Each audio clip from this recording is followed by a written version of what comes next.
నమస్తే.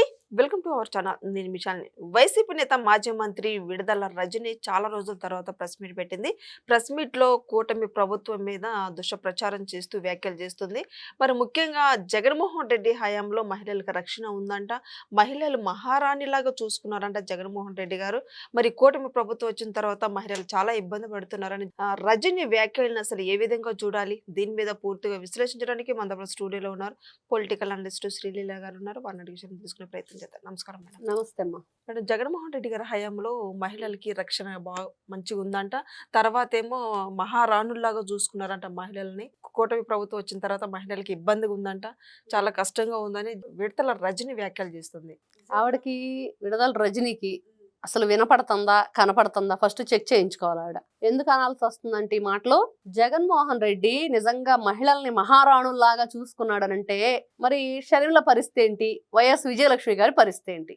ఒకానొకప్పుడు మరి ఈయన మీద కూడా వాళ్ళ భార్య అయిన భారతీ రెడ్డి గారు గృహహింస చట్టం కింద కేసు పెట్టింది అనేది నిజం కాదా? నువ్వు మహిళల్ని ఎక్కడ మరి మంచిగా వాళ్ళ వైపు నిలబడ్డావు, ఎక్కడ వాళ్ళ కోసం ఒక మంచి పని చేశానని చూపించమనండి. ఎక్కడైనా ఉందా? మహిళల మీద దాడులు, ఏదైనా రేపులు జరిగి ఇబ్బందికి గురైతే రాష్ట్రంలో ఆ విషయాలు ఆయనతో చెప్పకూడదు.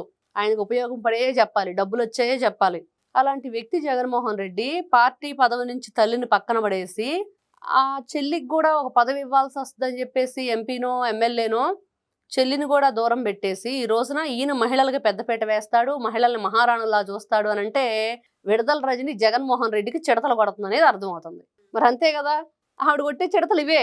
తానా అంటే తందానా అంటూ వీళ్ళందరూ ఈ రోజున మహిళా సాధికారత గురించి ఏం జరుగుతుంది, మరి కూటమి ఎమ్మెల్యేలు అందరూ కూడా మహిళలందరూ కూడా వెళ్ళి ఢిల్లీలో ఏ విధంగా దాన్ని వీక్షించారు, ఆ సభని ఎంత గొప్పగా దాని గురించి 30 సంవత్సరాల నిరీక్షణ తర్వాత మహిళలకి మరి ఈ రోజున ఒక సాధికారత ఏర్పడింది, మనకంటూ ఒక గుర్తింపు తెచ్చుకున్నాం, మహిళలం ఎంతో గౌరవంగా ఈ రోజున ఉండబోతున్నాం అనేది గొప్పగా మరి చెప్పుకుంటుంటే ఇప్పుడు చెప్పారు మోడీ గారు, చాలా స్ట్రాంగ్గా చెప్పారు.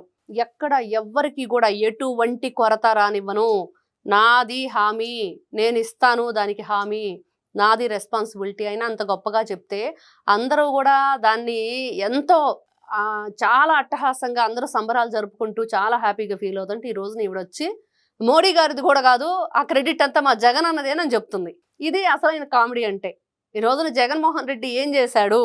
తల్లిని చెల్లిని బయటికి గెంటేశాడు, మేనగోడలకి రావాల్సిన ఆస్తిని కొట్టేశాడు, 36,000 మంది మహిళల తాళిబొట్లు తెంచాడు కల్తీ మద్యంతో. అది గుర్తుపెట్టుకోవాలి. ఎంత ఘోరం! ఆడపిల్ల గంజాయి అలవాటు చేసి అమ్మాయిని శారీరకంగా వాడుకున్నారని 14 సంవత్సరాల వయసులో తల్లి ఎంత బాధపడుతూ వచ్చి లోకేష్ గారి దగ్గర చెప్పింది. ఎంత దుర్మార్గం అది!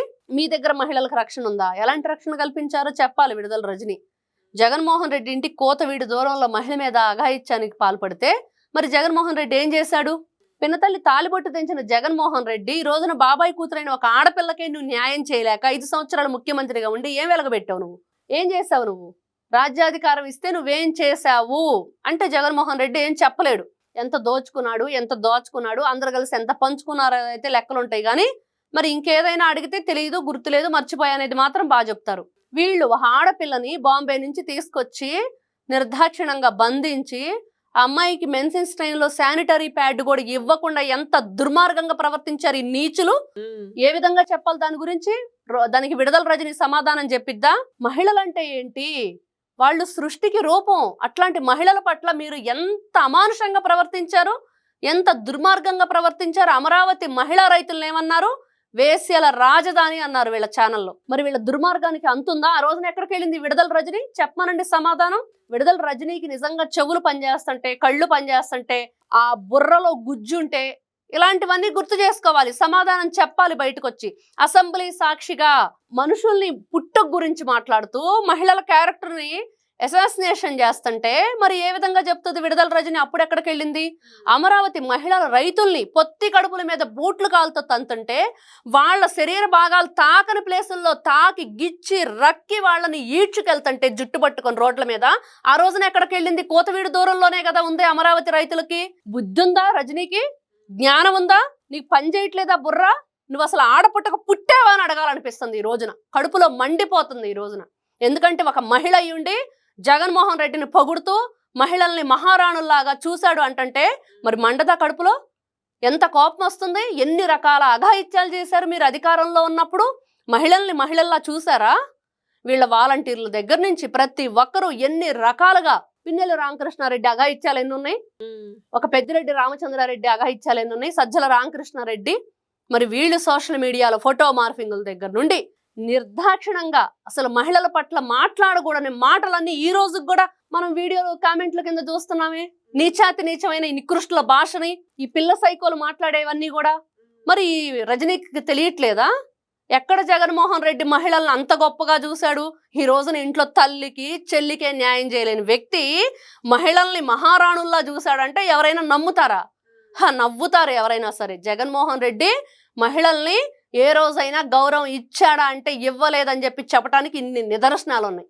కాబట్టి నోరు కాస్త అదుపులో పెట్టుకొని జగన్మోహన్ రెడ్డి గురించి ఏదైనా మాట్లాడాలంటే వాళ్ళు ఆలోచించుకోవాలి. మరి కూటమి ప్రభుత్వం అగత్యాలు జరుగుతున్నా పట్టించుకోవట్లేదని అంటుంది. మరి ఈ వ్యాఖ్యలను ఎలా చూడాలి? మరి ఏం జరిగినాయి ఆవిడ అవి కూడా చెప్పాలి. ఏం జరిగినాయి, దాని మీద ఎలాంటి చర్యలు తీసుకోలేదు, తీసుకోపోతే వీళ్ళు ఏం చేశారు? మరి అప్పుడు జగన్మోహన్ రెడ్డి వచ్చి వాళ్ళని ఆదుకున్నాడా? జగన్మోహన్ రెడ్డి వచ్చి ఆ కేసులను సాల్వ్ చేశాడా? జగన్మోహన్ రెడ్డి వచ్చి ఆ ఫ్యామిలీకి భరోసాగా ఉన్నాడా? జగన్మోహన్ రెడ్డి వచ్చి ఇదిగో నేను హామీ, నేను ఉంటాను మీకు అండగా అని చెప్పి చెప్పాడా? వాళ్ళకి ఏమైనా డబ్బు సహాయం చేశాడా? ఏం చేశాడు? అది కూడా చెప్పాలిగా. ఈ రోజున అన్నగానే సరికాదు, ఆ మాట అంటే సరిపోదు కదా, దానికి తగ్గ ఆధారాలు ఉండాలి. మనం ఇన్ని ఆధారాలు చెప్పాం. ఇప్పుడు జగన్మోహన్ రెడ్డి ఏం చేశాడు మహిళల కంటే ఇన్ని చెప్పాం. చేసిన అఘాయిత్యాలు అకృత్యాలు అన్ని ఇన్ని కాదని మరి వీళ్ళు కూడా చెప్పాలి. కాబట్టి ఈ రోజున కూటమి ప్రభుత్వం నిన్నటి రోజున చూస్తే 75% 50 మంది మహిళలకి పోస్టులు ఇవ్వటం కానివ్వండి, అందరికీ ఎన్ని రకాలుగా మరి ఎన్ని విధాలుగా వాళ్ళని ముందు నిలబెట్టాలి. ఇప్పుడు డ్వాక్రా గ్రూప్ ఎవరు పెట్టారు? నారా చంద్రబాబు నాయుడు గారు కదా. మరి మహిళల పట్ల ఎంత గౌరవంగా వాళ్ళు మరి ఆడపిల్లల చదువుల కోసం 97లోనే పిల్లల్ని స్కూల్ మానిపిస్తున్నారని చెప్పి సైకిళ్ళు పంచారు, వాళ్ళ చదువును ప్రోత్సహించారు, వాళ్ళకంటూ ఒక భద్రత ఉండాలి అని చెప్పేసి చట్టాలను తీసుకొచ్చారు. ఎంత గొప్పగా వాళ్ళకి ఈ రోజున మధ్యాహ్న భోజన పథకంలో ప్రోటీన్ ఫుడ్ కానివ్వండి, రక్తహీనత గురించి కానివ్వండి, వాళ్ళకి శానిటరీ ప్యాడ్స్ కూడా ప్రొవైడ్ చేస్తున్నారు. ఇంకా ఏం కావాలి? ఇంకా ఇంత గొప్పగా ఇంట్లో తల్లి ఎంత వాళ్ళకి సెక్యూర్ చేస్తుందో అంత గొప్పగా వీళ్ళు ఈ రోజున మరి చేస్తున్నారు. తల్లిదండ్రులతో టీచర్లతో మీటింగ్ కండక్ట్ చేస్తున్నారు. 1 కాదు 2 కాదు, ఈ విధంగా చెప్పుకుంటూ వెళ్తే మరి అంత గొప్పగా ఈ రోజున రాష్ట్రంలో మహిళలకి భద్రత కల్పిస్తూ ఎక్కడైనా ఎవరైనా మహిళల పట్ల అసభ్యంగా ప్రవర్తించి జరిగితే నారా చంద్రబాబు నాయుడు గారు చెప్పారు, అదే వారు చివరి రోజున అదే జరుగుతుంది కదా. వాళ్ళంతటి వాళ్లే నుయ్యో గొయ్యో చూసుకుంటున్నారు. చేసిన తప్పుకి పశ్చాత్తాపం ఏం చేయాలో అర్థం కాక ఒకవైపు పోలీసు గాలింపు, ఇంకోవైపు ఇంట్లో వాళ్ళు కూడా బయటికి నెట్టేసిన పరిస్థితి. ఇంకెటిపోతాడు వాడు? చచ్చినట్టు నుయ్యో గొయ్యో చూసుకొని చచ్చిపోతున్నాడు. మనం చూసాం ఈ మధ్యకాలంలో అమ్మాయిల మీద ఎవరైనా ఇట్లాంటి అఘాయిత్యాలు చేసిన వాళ్ళందరూ చెరువులో పడేవాడు, బాయిలో పడేవాడు, ఇంకో చోట పడేవాడు చనిపోయారు. కాబట్టి ఇలాంటివి పనిష్మెంట్ అనేది జగన్మోహన్ రెడ్డి కాలంలో ఎక్కడ జరిగింది? వాళ్ళ సొంత ఎమ్మెల్యే ఇంటికి వచ్చిన పని అమ్మాయి మీద అఘాయిత్యం. వాళ్ళ ఎమ్మెల్సీ అనంతబాబు ఏం చేశాడో చూసాను, డ్రైవర్ని హత్య చేసి. మరి ఎన్ని విధాలుగా వాళ్ళ అంబటి రాంబాబు మరి ఏ విధంగా ఫోన్ కాల్స్ మాట్లాడాడు, వాళ్ళ అవంతి శ్రీనివాస్ గంట అరగంట ఎలా మాట్లాడారు. వీళ్ళు ఈ రోజున మహిళల గురించి అసలు వాళ్ళ ప్రోగ్రాం పెడితే ఆ రోజా మీద జనాలు ఏంటమ్మా అలా పడతారు? చూసాం కదా మనం. ఆ మహిళ ఉంది, మనం అలా నెట్టుకోకూడదు, తోసుకోకూడదు, కొంచెం ఆవిడ దూరంగా నిలబడాలన్న జ్ఞానమే లేదు వాళ్ళకి. కాబట్టి వీళ్ళు మాట్లాడేటప్పుడు ఏ ప్రభుత్వం ఏ విధంగా ఉంది, మహిళల్ని ఎవరు గౌరవించారు, గౌరవంగా చూశారు, అసలు అలా చెప్పుకుంటూ వెళ్తే మరి టీడీపీ వ్యవస్థాపకుడైన మరి నందమూరి తారక రామారావు గారు మహిళలకి 50% మరి వాళ్ళకి ఆస్తిలో వాటా అని చెప్పింది ఆయనే. ఆడపడుచు లాంఛనాలు అప్పుడు మహిళల్ని ఏ విధంగా మరి వాళ్ళకంటూ వంటింటి కుందేళ్ళ ఉండకూడదు, వాళ్ళు కూడా బయటికి రావాలి, ఉద్యోగాలు చేయాలి. ఈ రోజున ఇంజనీరింగ్ ఎంతమంది చదివి పిల్లలు సాఫ్ట్వేర్ టెక్నాలజీలో ఉన్నారు చెప్పండి? అదంతా నారా చంద్రబాబు నాయుడు గారు దయ కాదా? ఆ రోజున ఆయన ఎంతో గొప్పగా ఆలోచించి పిల్లలు 10th క్లాస్తోనే పరిమితం అవ్వకూడదు, ఇంకా పై చదువులకి వెళ్ళాలి, వాళ్ళు ఇంటి ఆడపిల్లలుగానే కాదు మరి బయటికి వెళ్తే తిరగబడితే పులిలా కూడా మారాలి. మరి అంతే కదా. ఈ రోజున ఒక అమ్మాయి పెళ్లి చేసి పంపించాం, ఆ అమ్మాయి మంచి చదువు లేకుండా ఉంటే గనక మరి తనకి ఏదన్నా ప్రాబ్లం అయితే ఏ విధంగా బ్రతకగలిగి తన కాళ్ళ మీద ఎవరెవరి మీద డిపెండ్ అవ్వాలి కదా. అలా లేకుండా ఇండిపెండెంట్ గా బ్రతకగలిగే ఒక ధైర్యాన్ని కూటమి ప్రభుత్వం టీడీపీ ప్రభుత్వం ఇచ్చింది. మరి అదే కదా కావాలి ఎవరికైనా. కాబట్టి ఆ ధైర్యాన్ని, ఆ భరోసాని, వాళ్ళకి అండని, గౌరవాన్ని దాంతో పాటు ఇచ్చినప్పుడే మహిళల్ని మహారాణుల్లా చూశారు అని చెప్పుకునే అర్హత ఉండిద్ది, వీళ్ళకి కాదు. Thank you. నమస్తే.